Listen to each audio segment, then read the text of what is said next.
mbaw yu may mbaw sa kaw doon sa lapataake ba benn xalaat politicien bu bandu la saña attaqué man sama yéene mooy baa doole bi ma nekkal ko gémmiñam noppam ak bëtam saa su ne may faacee mbébétam dàq mimétisme andi civisme heurte sa conscience ngir nga mën a demee ci bon sens man sama yéene mooy sama rap doon li jëlee baa peuple bi si ñoonu ñàkk tàggat ko ba mu mën a dundee si li mu ñàkk wan ko nu muy jëfee ba benn marchand d'illusion du ko mën a bluffé.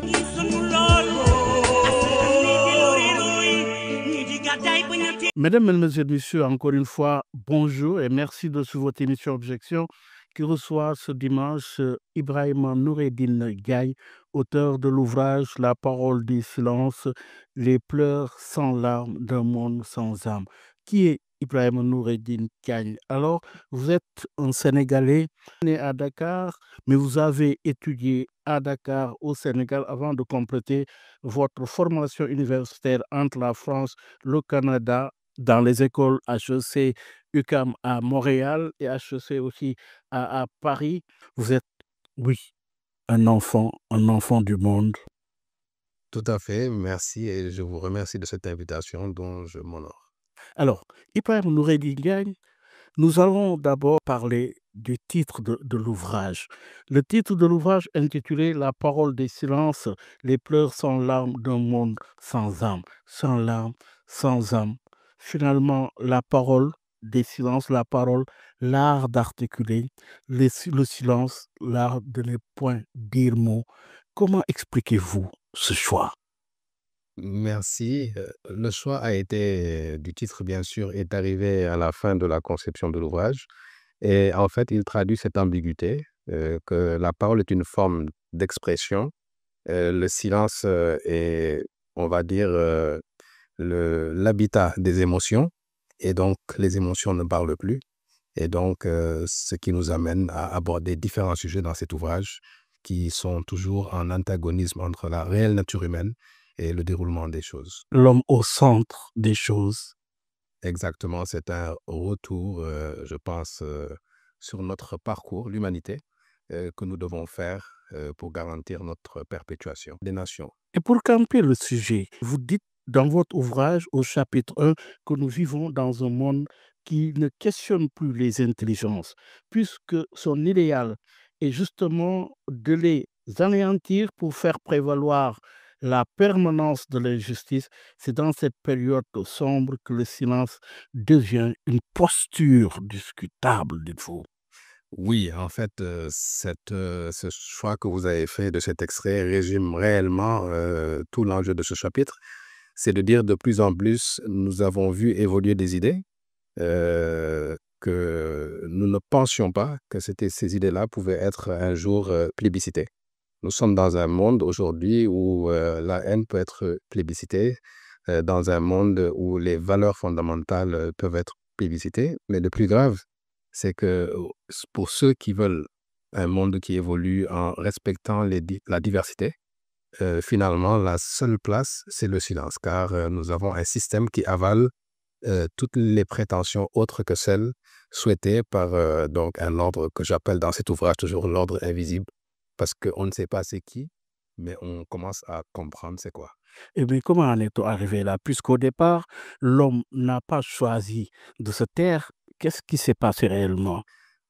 Je pense que après la Deuxième Guerre mondiale et surtout à la fin, on va dire, du bloc de l'Est, il s'est passé que l'équilibre du monde n'était pas basé sur la justice. Il y avait quand même des nations avec un passé impérialiste qui avaient dicté un ordre mondial qui, normalement, devait juste permettre à certaines parties du monde de conserver des richesses qu'elles ne possédaient pas et à d'autres parties du monde de fournir ces richesses pour ne pas en jouir. Alors ça, c'est dit de façon assez laconique, mais la réalité, c'est que cet ordre-là a été perturbé par plusieurs facteurs. Et le premier facteur déjà, c'est l'émergence de nouvelles puissances, notamment à l'Est, pour ne pas la nommer la Chine. Et donc, l'émergence de ces nouvelles puissances a coïncidé avec, par les médias, et la naissance des réseaux sociaux. Vous avez beaucoup parlé des médias dans l'ouvrage. Oui, j'en ai beaucoup parlé parce que quelque part, je regrette que du temps où elles avaient la possession des consciences, pour être un peu agressif, elles n'aient pas pris soin justement de rendre le monde plus humain. Et aujourd'hui que le monde est en train de se déshumaniser, elles ont perdu la main puisque les réseaux sociaux, avec ce qu'on appelle des influenceurs, prennent progressivement la place et c'est là où subsiste le danger. Alors, de ce point de vue, vous avez fait un descriptif assez illustratif d'un monde décomposé dont l'être humain est le seul perdant aujourd'hui. Comment vous pouvez disséquer en nous expliquant en profondeur, surtout du point de vue géopolitique partant du Sénégal? Alors, bon, d'abord, le Sénégal dans la géopolitique est un élément qui constitue l'Afrique, qui est un enjeu géopolitique sur lequel on reviendra sans doute. Mais aujourd'hui, c'est le système en fait démocratique qui fait qu'on a une chaîne où des personnes vont élire des acteurs politiques et ces acteurs politiques vont servir des intérêts qui les ont permis d'être élus. Ça, c'est le système, on va dire, médiatique qui a fonctionné jusqu'au début des années 2010. À ce moment-là, tout acteur politique qui a un succès politique le devait en partie à une exposition médiatique qui lui a été favorable et donc il était redevable, sans doute, à certains acteurs de leur rendre la monnaie. Et ça, c'est à l'échelle globale. Oui, plus d'ailleurs visible dans les pays occidentaux que dans nos propres pays. Dans nos pays occidentaux, mais vous êtes même interrogé sur l'équilibre mondial. Ben, pour retenir qu'il y a, avec le populisme que l'on voit monter partout au niveau mondial, on voit donc que les démocraties sont en danger. Parce que la représentation, c'était ça en fait. On avait les masses, je prends un vocabulaire assez trivial, qui portaient aux affaires par des élections des élites. Et les élites étaient chargées justement de dicter la bonne conscience et les bonnes actions tout en assurant leur fonction de gouverner les peuples et les États. Aujourd'hui, cette perte de confiance, elle est partout. Donc, les élites politiques et les États, parce qu'en fait, la chose permanente, c'est l'État. L'État est en perte de confiance par rapport aux citoyens. Et ça, c'est ça qui justifie justement cette montée en puissance du populisme. Parce que quand l'État perd sa crédibilité, on cherche des leaders et ces leaders-là ont la valeur de leur discours. Et vous parlez plus loin aujourd'hui d'une situation qui annonce un monde très sombre. Vous avez parlé aussi de ces concepts qui inondent le monde. Vous avez parlé de terrorisme, vous avez parlé d'immigration, vous avez parlé d'homophobie, entre autres. C'est des sujets aujourd'hui qui semblent avoir une portée internationale, mais en réalité, c'est des sujets qui sont localisés dans chaque société par rapport à sa culture, son niveau d'acceptation et son équilibre en fait. Chaque société trouve son équilibre dans ses valeurs et dans ce qui fonde en fait son vivre ensemble. Et du fait qu'on ait voulu mondialiser une conception du monde avec des valeurs qui seraient dites universelles, en réalité, nous étions dans un leurre. Il est vrai qu'il existe des valeurs universelles sur les grandes questions. Mais dès lors qu'on est dans le confort de chaque population et de chaque culture, c'est la diversité qui fait la richesse. Et donc, il est impossible de se dire qu'on peut avoir un ordre culturel, social, mondial. Et alors, finalement, avec l'apparition de nouveaux prophètes, entre guillemets, au lieu de parler des dieux, mais qui nous orientent par rapport à leur propre conscience. Ben, c'est la faiblesse justement parce que lorsque nous avons des sociétés où on ne fait plus l'effort en fait de donner de la valeur à sa propre conscience, parce que quelque part, beaucoup de personnes ignorent la richesse et la puissance de leur propre conscience. Et ils sous-traitent en fait tout par l'extérieur.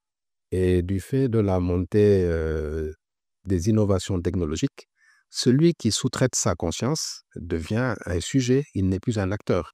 Et c'est justement pour susciter ce réveil des consciences que cet ouvrage a été écrit et diffusé. C'est pour vous dire, pour nous dire, attention, l'être humain est au centre de tout, mais lorsqu'on parle de l'être humain, on parle d'abord de sa conscience. Et lorsqu'il décide de se débarrasser de sa conscience pour la faire porter par des représentations, par les technologies ou par toute autre chose, Apparemment, il n'est plus maître de sa conscience. Il le perd. Qu'est-ce qui se passe? il n'en a pas conscience, on reprend le mot. Mais en réalité, nous sommes maîtres de notre conscience. À tout moment, on peut décider de qui on est, de ce qu'on veut et de où on va. Et le problème, c'est que on est parfois perdu parce qu'on pense qu'on est les seuls à vouloir telle chose et à souhaiter y arriver. Et du fait que les sociétés, c'est un mouvement de masse, si tout le monde prend sa conscience et la met à l'extérieur pour qu'elle soit sous-traitée, entre guillemets, ben, la direction, elle est prise par qui veut. Et c'est tellement facile de diriger les consciences quand personne n'a- n'en a conscience. Je répète le mot. Oui, mais en réalité, ce à quoi nous assistons, les plus forts tapent sur les plus faibles et vice-versa finalement. Mais en même temps, il y a des ruptures parce que justement, vous voyez que partout, je ne veux pas forcément citer un pays, mais vous voyez qu'aujourd'hui, il n'y a plus de bloc politique majoritaire. Toutes les démocraties connaissent voilà, des soubresauts et vous avez 3, 4, 5 pôles. En Europe, vous avez les 2 plus grands pays qui sont dans une instabilité politique et même les pays qui suivent, hein. On a vu l'Espagne, l'Italie, etc. partout. Donc dire qu'on a aujourd'hui un bloc majoritaire, ce n'est plus possible parce que justement, les grilles politiques laissent la place à plusieurs positions qui ne sont plus forcément de droite et de gauche, mais qui sont de partout. Et ça affaiblit en fait l'État parce que c'est les acteurs politiques qui sont à la commande de l'État. Et quand les acteurs politiques eux-mêmes sont affaiblis, les États le sont aussi. Et quand les États sont affaiblis, c'est la confiance qui est atteinte. Et quand la confiance est atteinte, on rentre dans un problème beaucoup plus Profond, profond. beaucoup plus profond. Vous vous êtes interrogé sur le marché également, en termes de rapport de force. Où se situe l'Afrique? L'Afrique aujourd'hui, c'est cette espérance que le monde perçoit. Nous sommes le réservoir des matières premières, des richesses qui sont les plus convoitées dans le monde. Et ce qu'il nous manquait, c'était de mettre les intelligences qu'il faut pour faire de ces richesses que nous avons, de les transformer en éléments favorables, on va dire, au bien-être de nos C'est pas populations. encore le cas. Ce n'est pas encore le cas, mais quand même, nous avons le réveil de nos populations, de nos élites et de toute personne se disant qu'on ne peut pas être le détenteur des richesses et puis être le gardien de la pauvreté. Ce n'est pas possible. Donc, cette Afrique est dans une mutation, malheureusement, où l'enjeu, c'est la vitesse. Et la vitesse, c'est un vrai problème parce que du temps des années 50, toutes les nations type Corée et tout ça qui ont construit des économies solides l'ont fait dans un contexte où on ne parlait pas d'environnement, où on ne parlait presque de rien, on ne parlait que de richesse.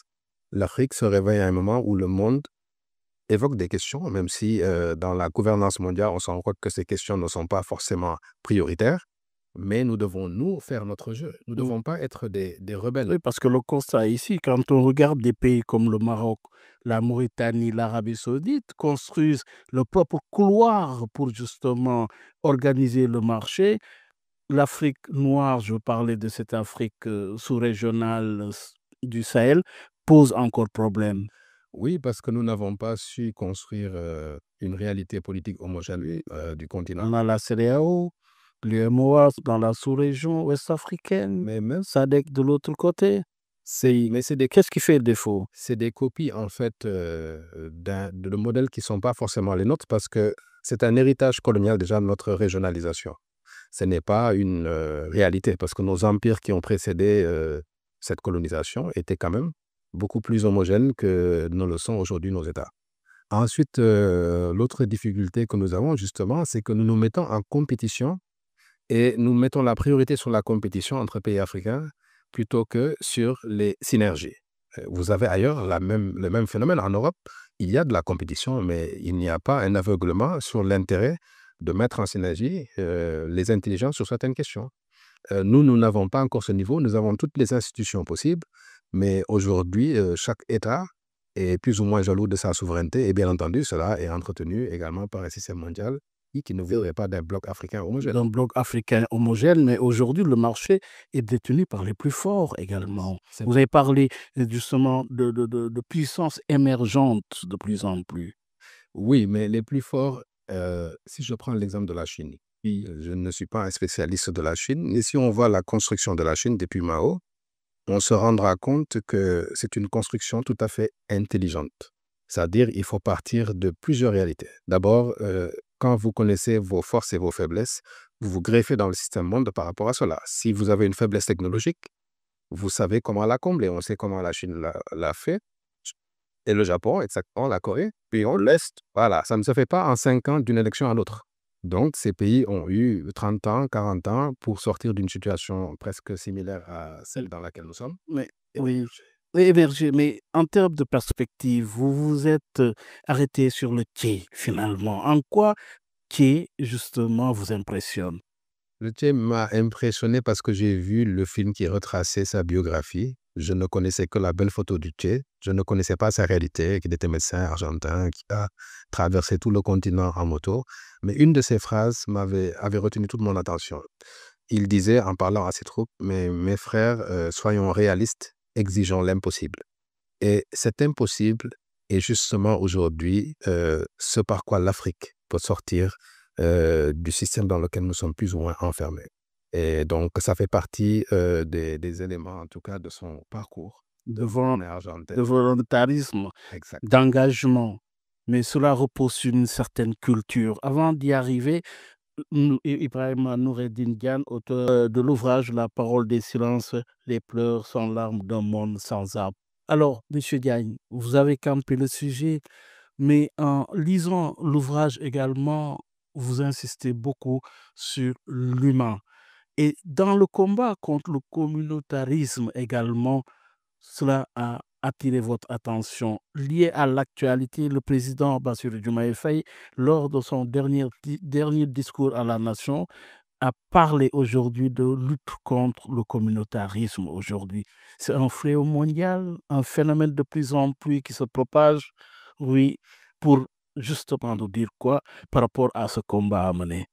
Ben, je pense que c'est un combat noble et légitime parce que, en fait, plus nous serons humains, plus nous allons avoir les conditions pour vivre dans ce monde heureux. Parce qu'aujourd'hui, toutes les questions qui nous divisent et nous polarisent sont des sujets artificiels. La réalité du bien-être et du bonheur tient à des choses beaucoup Le Sénégal est aussi exposé à un tel phénomène. Bien entendu, aux dernières élections, j'ai été quand même assez surpris que des idées assez extrêmes puissent avoir un certain poids dans l'opinion. Mais tout cela est la conséquence d'un monde où tout le monde reprend sa liberté de parole pour ne pas dire forcément des choses qui sont nécessaires à la construction et à l'évolution. À l'évolution, mais tout est dans la construction d'une nation. Le Sénégal faisait montre de modèle à ce qui était apparu comme une force pour le Sénégal, je veux dire État-nation. Aujourd'hui, c'est un problème, tout le monde en parle. Comment en est-on arrivé là et pour quelle solution? Alors, le Sénégal n'est pas tout à fait dans une situation alarmante parce que nous sommes encore, j'allais dire, au tout début du commencement d'une possible dislocation. Donc, j'ai pris tellement de précautions avant de le dire. L'État-nation sénégalais est très solide.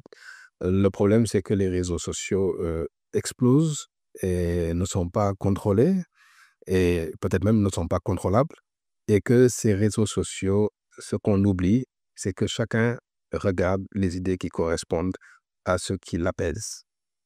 Donc, vous n'allez pas avoir une vue 360 lorsque vous êtes adepte des réseaux sociaux parce que les réseaux sociaux vous identifient votre appétit intellectuel, culturel ou quel qu'il soit et vous canalisent sur cette voie. Donc, si vous aimez une chose, vous ne verrez que des choses qui correspondent à ce que vous aimez. Si vous détestez une chose, le même cas. Donc, ça disloque la société. Vous et moi, nous serons dans le même pays et en naviguant dans les réseaux sociaux et en faisant notre partenaire, nous allons voir des réalités totalement différentes.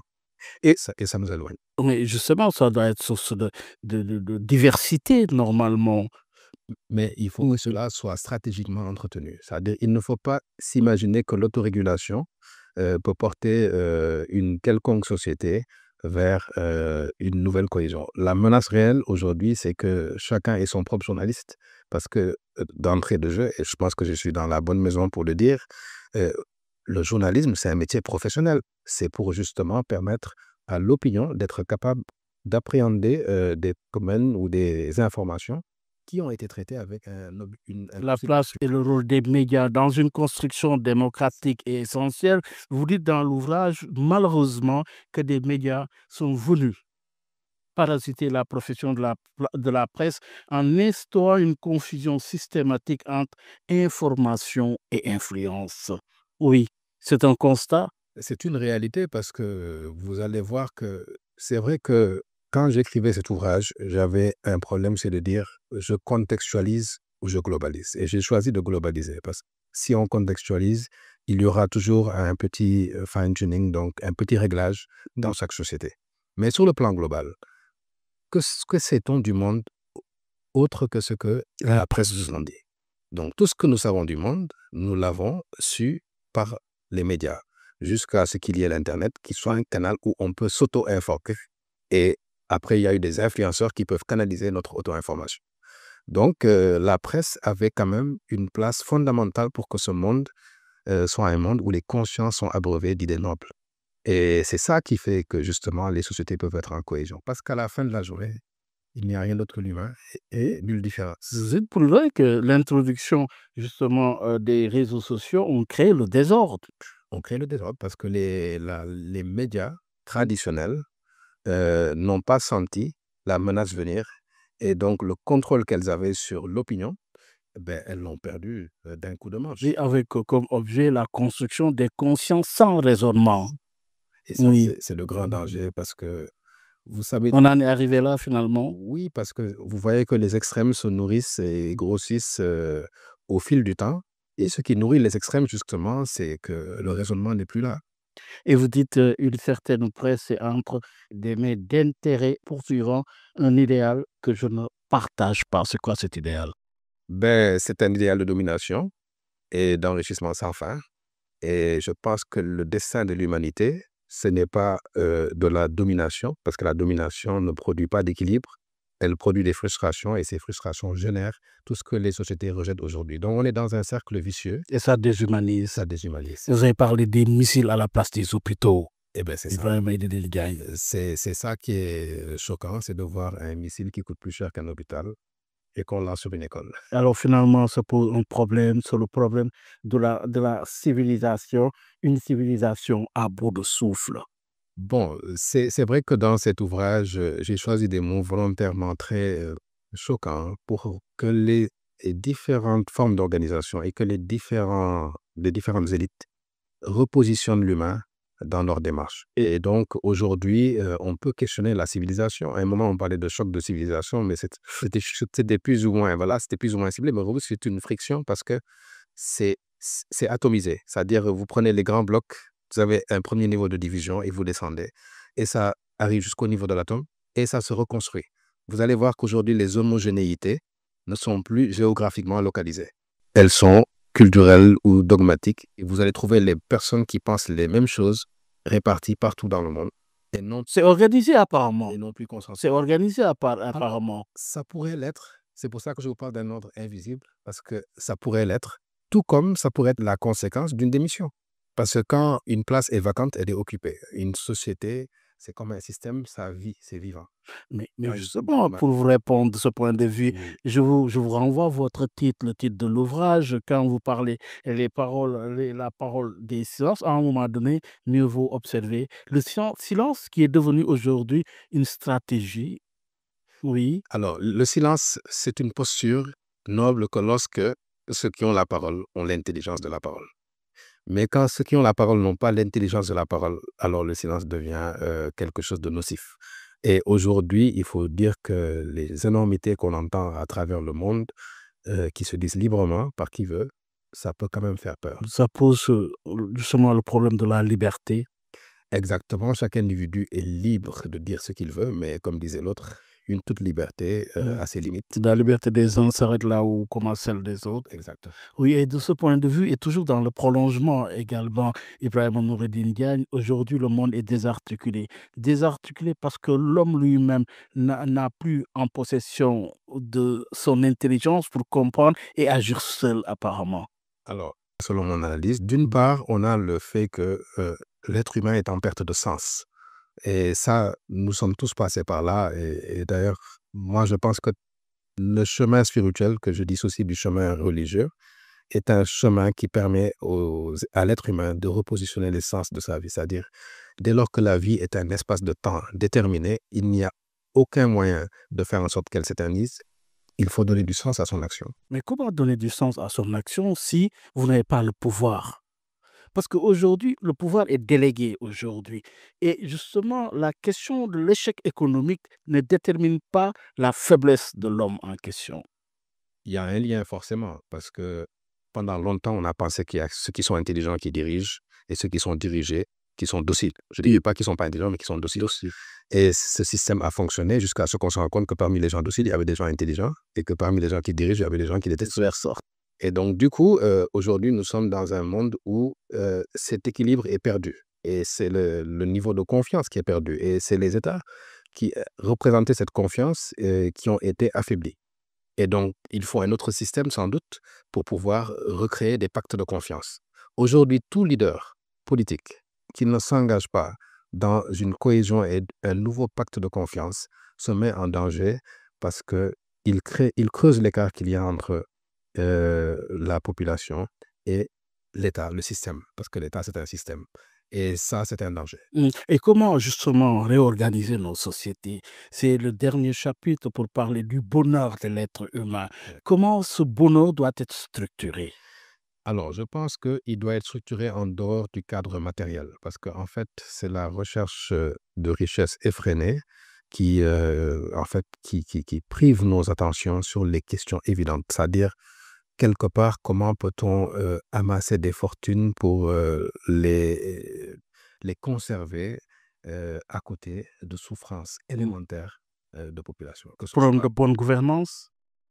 plus que de bonne gouvernance, c'est un problème de conscience, parce que au-delà même de la bonne gouvernance, c'est comment même un être humain qui est hors du schéma de la gouvernance, comment peut-il imaginer que le sens de sa vie, qui a un terme, doit être d'accumuler des richesses et non de chercher sa contribution à l'amélioration des conditions de sa communauté. Et là, c'est un problème de conscience, de culture, et l'État et les médias, justement, ont un rôle fédérateur pour reconstruire ces manquants. Parce que celui qui donne pas de sens à sa vie, se met dans une logique de souffrance quelque part. Parce que chaque chose qu'il aura, il le jugera insuffisamment parce qu'il ne l'a pas calibré sur, en fait, un sens. Et donc, du coup, ça, c'est une responsabilité, j'allais dire, individuelle. Maintenant, les États, leur rôle, c'est d'organiser les sociétés sur lesquelles elles ont le privilège de pouvoir exercer leurs prérogatives. Et là, c'est la confiance qui est le premier élément. Quand les gens ont confiance en vous, ils vous donnent du temps. Quand ils ont confiance en vous, ils vous donnent un crédit pour vous permettre de réaliser quelque chose. Et La confiance équivaut ici à la crédibilité. exactement. Et la confiance ne se décrète pas, elle se construit. Elle se construit, elle se gagne finalement. Mais justement, en jetant un regard sur le discours du chef de l'État, comment appréciez-vous ce discours par rapport à votre objectif principal de cet ouvrage, c'est-à-dire mettre l'accent sur l'être humain? Le discours est un discours responsable. Un acteur politique doit avoir un discours de nature à rassurer, mais à aussi mettre une part de la responsabilité de l'idéal sur toutes les composantes de la nation. Pas penser que ce ne sont que les élites politiques qui doivent avoir comment on va dire, les qualités requises, mais c'est également les populations. Et le combat est un combat global. Et justement, le côté finance est important. Vous avez insisté sur cet aspect parce que qui financera? C'est dans le futur cet État.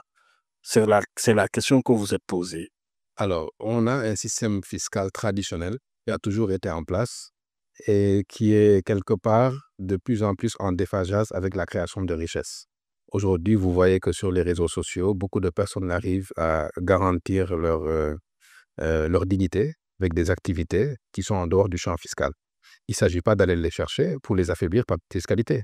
Il s'agit de faire en sorte que le modèle intégral corresponde à quelque chose qui bénéficie à tout le monde. Et donc, je pense que la révision... Autrement, serait-il un État fictif? Oui, dans ce livre-là, c'est un état fictif, carrément. Mais c'est de dire qu'on peut transformer une nation, on peut reconstruire une nation. D'habitude, on parle de reconstruction quand il y a eu destruction des guerres, ce qui n'est pas correct.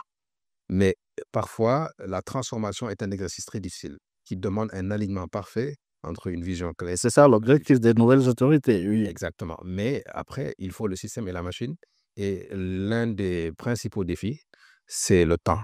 Parce que le temps politique ne correspond pas au temps de transformation d'une nation ou au temps de reconstruction d'une nation.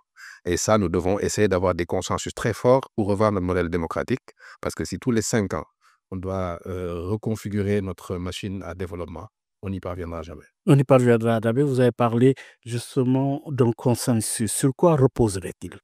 Ben, justement, la question est très bien posée parce qu'aujourd'hui, nous avons tous la volonté de développer ce pays.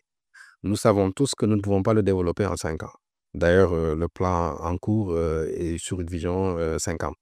Et même, il nous faudrait même, au-delà de cette vision 50, une vision sur 100 ans et sur 200 ans, parce que c'est ça, sur ça qu'on construit lorsqu'on a couche stratégique.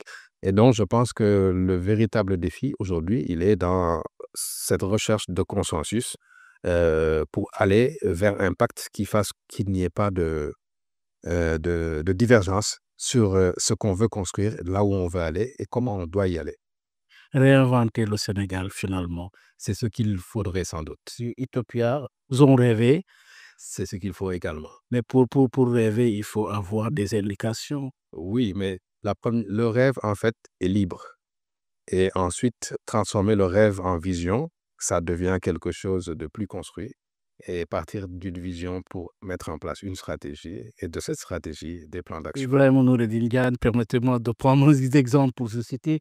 Vous dites dans l'ouvrage que certaines personnes hésitaient quand elles savaient que le combat pour ressusciter Orbus ressemblait plus à une défaite qu'à une victoire. J'ai quand même eu mon équipe de samouraïs avec 7 personnes qui ne se sont posé aucune question car pour eux, Boubacar plus Ibrahim égale réussite, avez-vous dit. Oui, et ma carrière professionnelle, en tout cas, a été toujours faite de rêves et de rêves pour lesquels l'être humain, ayant donné le meilleur de lui-même, on a pu transcender des choses dans notre domaine, en tout cas, qui ont été vraiment satisfaisantes. Oui, alors, je ne peux pas terminer sans parler de la cartographie. Je vous avais parlé de localité, vous avez cité Ziguinchor, vous avez cité Kédougou, vous avez cité Diamniadio. Que reste-t-il de Dakar également? Dakar, capitale historique, est également mon lieu de naissance. C'est une ville également qui doit se réinventer parce qu'elle est d'essence coloniale. Aujourd'hui, il y a un sérieux enjeu foncier sur la capitale puisque les spéculations les plus folles se tiennent à Dakar. Donc, Le bon immobilier, et il est totalement surréaliste.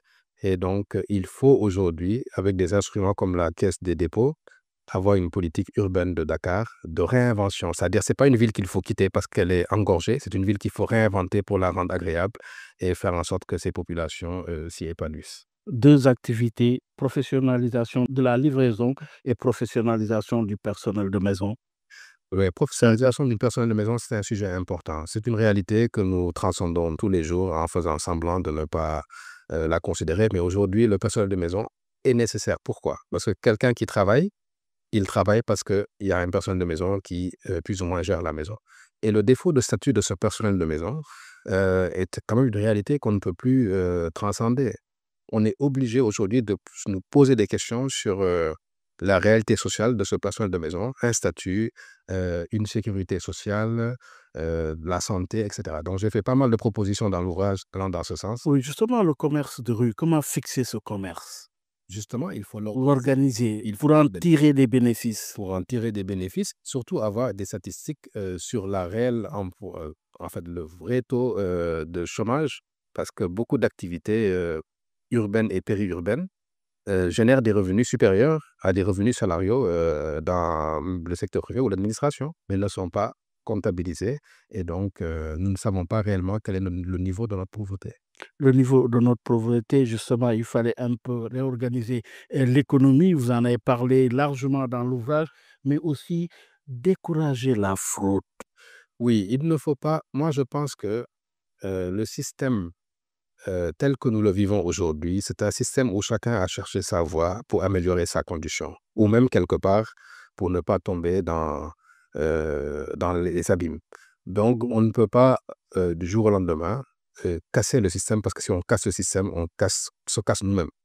Et donc, c'est pour cela que dans cet ouvrage, c'est du découragement. C'est une logique de découragement qu'il faut mettre en place, bien sûr avec toute la rigueur de nos textes, mais il ne faut pas aller dans l'absolutisme, parce que Si nous-mêmes ne sommes pas parfaits, comment pouvons-nous avoir une société parfaite? Comment pouvons-nous avoir une société parfaite? Mais il y a ce qui constitue la majorité de la population, je veux parler de cette catégorie jeune également, qui pose problème, qui jusqu'à présent, on n'arrive pas à trouver une politique adéquate, notamment contre le chômage des jeunes. Oui, finalement, quel est le problème et quelle est surtout la solution? Ben, on a beaucoup investi dans la formation. On a suivi les indicateurs de nos partenaires en essayant de mettre beaucoup d'accent sur la formation. Et donc, quelque part, lorsque nos jeunes quittent le circuit de formation, quel que soit l'âge, hein, certains vont quitter très tôt le système, d'autres vont aller à terme et avoir des diplômes, ils vont trouver une réalité économique qui ne correspond pas aux habilités, en fait, qu'ils ont acquises lors de leur formation. Et ça pose un problème parce qu'on investit énormément d'argent dans l'éducation et on sort des produits qui ne sont pas compatibles avec notre économie. Je pense que c'est des choses qu'il faut repenser. Actuellement, on repense l'éducation sur le plan culturel, civisme, etc. Mais il faut aller au-delà. C'est sur même les compétences qu'il faudra revoir. Pourquoi on n'apprend pas le management à l'école primaire? Puis apprendre à gérer. Pourquoi attendre d'aller à l'université pour savoir comment on gère? C'est des choses qu'on a trouvées, mais il faut les questionner, les améliorer et mettre en place des systèmes pour... À cause de notre modèle d'enseignement. exactement. Mais de ce point de vue aussi, il y a un aspect important, le commerce, comment l'organiser. Quand je parle de commerce, je parle justement des populations, de ces acteurs du commerce aujourd'hui. Comment, de ce point de vue, organiser ce secteur? Bon, déjà, c'est un secteur qui s'organise tout seul, hein. Le commerce, aujourd'hui, vous avez les réseaux sociaux, les gens commercent à leur façon. Maintenant, il faut réguler ce commerce-là. Et pour le réguler, il faut être en mesure d'avoir des indicateurs pour pouvoir le mesurer. Et donc, je pense que c'est de nouvelles logiques. L'ancien commerce, c'était une boutique géographiquement fixée. Le nouveau commerce, c'est des personnes auprès de qui on achète des choses. D'ailleurs, parfois, ne viennent même pas du Sénégal.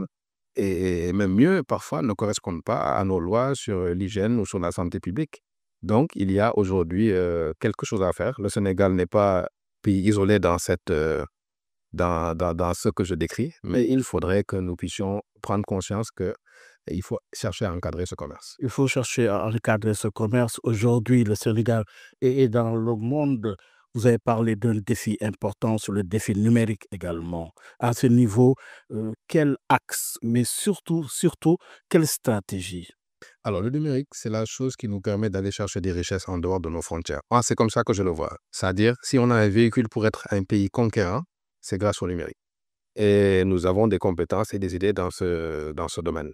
Alors, nous devons absolument construire des stratégies, non seulement... Surtout avec la technologie aujourd'hui, Absolument. l'intelligence artificielle. Absolument. Oui. Vous pouvez être au Sénégal et construire des systèmes informatiques qui roulent au Japon, Le système Gaïndé, contrôler un aéroport qui se trouve ailleurs. le système Gaïndé, vous connaissez bien? Bien entendu. Eh oui, vous en êtes l'initiateur. Alors, c'est vrai que nous, on est un peu On dans en le parle fait. beaucoup. Oui. Ils appellent Gaindé, mais en réalité, nous gérons le système de guichet unique qui s'appelle Orbus. Mais nous travaillons bien entendu avec la douane qui est l'initiatrice du système Gaindé qui est en Qui a Sénégal depuis 1900. la DOS qui a justement eu d'excellents résultats en 2024. Absolument. C'est vrai que les résultats de la douane traduisent toujours deux choses. Bon, d'une part, c'est un élément de performance des recettes, mais l'autre chose, c'est l'extraversion de notre économie. Parce que quand les recettes de porte sont élevées, ça veut dire que la création de valeur ajoutée locale est certainement affaiblie.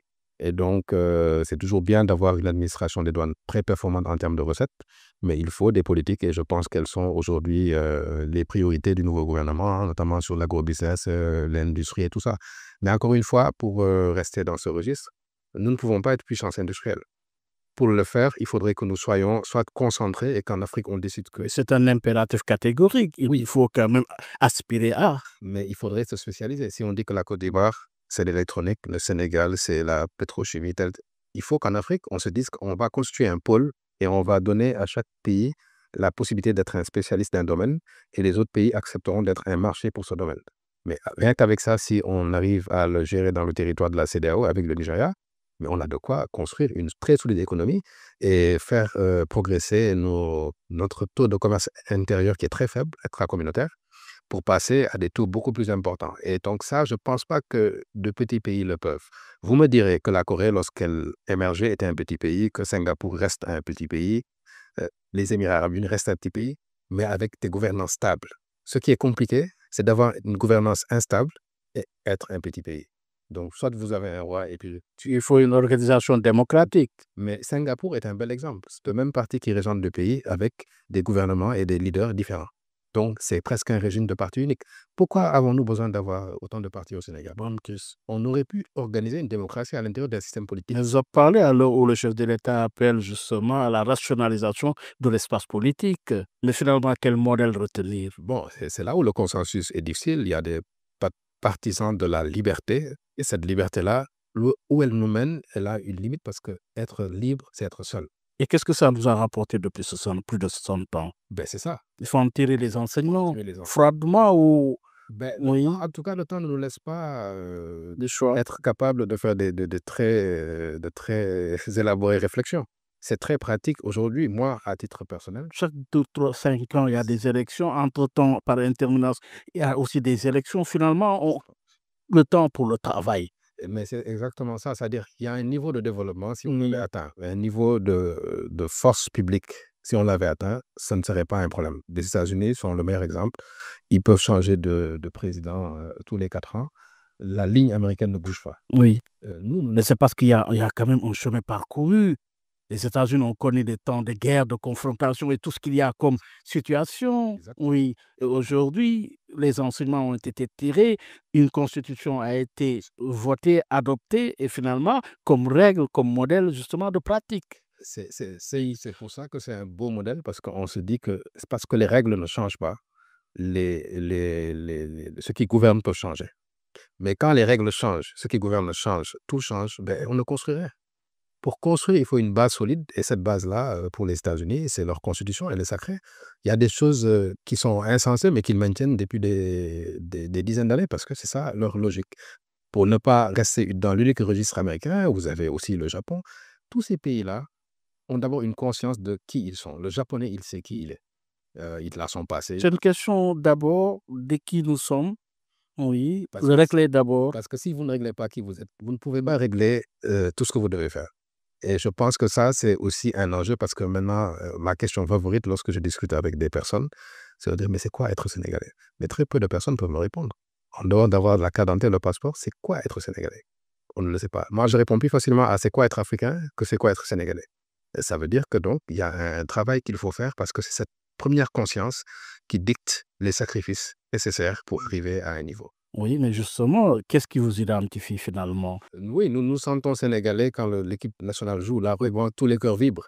Mais après ça, nous avons tellement de divergences politiques que nous sommes fractionnés. Il faut reprendre notre culture, notre identité réelle. C'est ça qui va justifier les sacrifices. Vous voyez aujourd'hui les hommes de tenue qui vont dans le front et qui se mettent en sacrifice. C'est parce que on leur a inculqué le sens du drapeau, de la nation, etc. Et ce qui fait la différence entre eux et nous, c'est qu'ils savent ce pourquoi ils se lèvent tous les matins. Et vous avez parlé de presque la mort des idéologies. Mais entre-temps, dans le parcours historique, on a constaté quelque part qu'il y avait des valeurs. Vous avez même, en fin de compte, revisité ces valeurs pour les offrir en modèle. Mais aujourd'hui, oui, la mort des idéologies, faudrait-il s'en inquiéter ou essayer de recontextualiser ces idéologies? Question très difficile, hein, parce que les idéologies fédèrent des consciences. Et finalement, moi, je suis partisan de fédérer les consciences, quitte à ce que l'idéologie soit discutable. Et le grand problème dans nos sociétés, c'est que tout est discutable, et c'est normal. Et du fait que tout est discutable, donc rien ne va jusqu'au bout. Et donc, à ce niveau-là, je pense que les idéologies aujourd'hui sont mortes, en tout cas, histoire de droite, gauche, communiste, capitaliste. Aujourd'hui, il y a un pragmatisme. Dans tous les pays, les populations veulent du pragmatisme. C'est-à-dire, vous voyez que les partis traditionnels ont presque disparu et qu'aujourd'hui, c'est le pragmatisme. Qu'est-ce que vous apportez? Qu'est-ce que vous promettez d'apporter? Parce qu'après, ça change tout le temps. C'est clair. Et donc, du coup, on fait... Vous dites que ça change tout le temps. Oui, parce que justement... Entre les promesses et Mais parce que c'est le respect de ces promesses. Oui. Quelque part, ce qui le fait, c'est que lorsqu'on promet, on n'a pas le contexte. Ou bien on fiche le contexte, alors que le contexte est dynamique. Et quand le contexte, il bouge et qu'on veut rester, nous, dans le champ de nos promesses, même chose, on va rater le virage. Et lorsque vous avez vu, par exemple, je prends l'exemple de l'Allemagne du chancelier Gerhard Schröder, qui a réglé tous les problèmes et qui a été copieusement ramassé dans les élections. Et c'est leur travail sur lequel a surfé Merkel pendant 4 mandats, je ne sais pas, 16 ans, peut-être que les plus longs mandats en Europe. C'est le parler moins de travail. Il faut se donner un sacrifice, voilà, il faut se donner un sacrifice et accepter d'être contredit et d'être contrarié, parce que c'est ça la nature de l'être humain. Lorsqu'on est utile, on est toujours contredit et contrarié. On est toujours utile et contrarié. C'est un peu la dialectique. Hein? Oui, en fait, si on accepte la contradiction, on parvient à produire des résultats. Parce qu'on ne produit jamais des résultats pour soi-même, on les produit pour la communauté auprès de laquelle on s'est engagé. Et vous avez tracé une direction. Vous avez proposé justement des valeurs en cultivant la satisfaction. De ce point de vue, pouvez-vous expliquer à nos auditeurs les critères et les modèles que vous vous êtes choisis pour l'offrir à l'opinion?